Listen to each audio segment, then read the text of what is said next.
రీసెంట్గా సచిన్ అండ్ వినోద్ కాంబ్లే కలిసి వీడియో ఒకటి వైరల్ అవుతుంది. అది చూస్తే కొంచెం పెయిన్గా ఉంటుంది. ఎందుకంటే మా జనరేషన్లో మేము చూసిన Sachin and Kamble is different actually.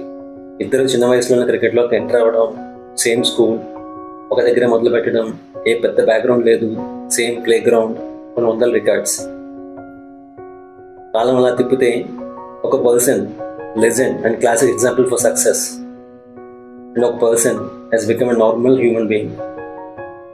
And moreover, he did not have financial backup, and pathetic, he did not have proper health. ఈ అప్కి డౌన్కి డిఫరెన్స్ ఏంటంటే, basically at any point of time, the way you're thinking, the way you're feeling, నీ commitment, నీ consistency, నీ habits గుడా బ్యాడా, నీ circle గుడా బ్యాడా, నీ discipline ఎంతవరకు ఉంది, ఈ ఫ్యూచర్ విజన్ ఏంటి, గోల్ ఏంటి, ఇవన్నీ కలిసి నేను డిసైడ్ చేస్తాను పైకి వెళ్తా కిందకి వెళ్తా అని చెప్పి. Both are same player, same capability players, but there are two directions it has been. So దీని టైం అంటారా, డెస్టినీ అంటారా, whatever it may be, but మన ప్రయత్నం, మన లోపం కూడా ఉంటేనే డైరెక్షన్ పైకి కిందకి డిసైడ్ అయిపోతుంది. So I hope you got my